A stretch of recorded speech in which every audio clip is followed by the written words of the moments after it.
up? Good morning mga ka-chicken sa nagtatanong sa akin about sa ano ba yung apply bilang pump attendant or service master.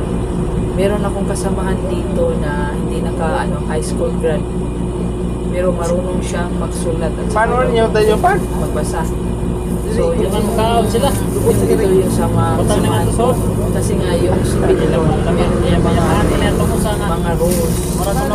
Dapat mo gawin bilang isang service master or pump boy.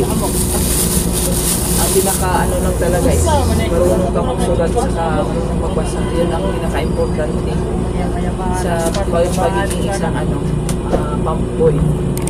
At saka meron kasi mga yung si Victor ano ba yung dapat i-approach mo sa customer, ano daw ka meron silang mga mga steps. Ituturo naman yan sa iyo kung paano ba gagawin yung sa supervisor na. At saka marunong ka lang din sa mga customer, yung para bang ka rin ba para yung customer is maano rin sa iyo. Kaya hindi yan sa sa holiday Darren? Bukukabaw Di ba karon holiday? sa hindi yan sa nakagraduate ka dito sa Metro.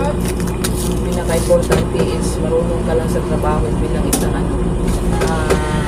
service master or pump boy, kasi yun lang naman ang trabaho mo dyan sa labas. Saka marunong ka lang umintindi sa mga customer, yun ang pinaka saka may mga rules naman ituturo naman yan sa sa supervisor.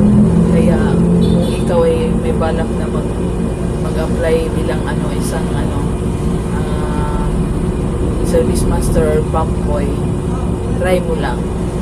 Basta marunong ka lang sa trabaho, walang problema yan sa Sana masasabi ko sa iyo, good luck kung may balak kang magtrabaho bilang bilang service master or pump boy sa ang stasyon. Basta sipag lang sa kung ano man yung mga gusto mo.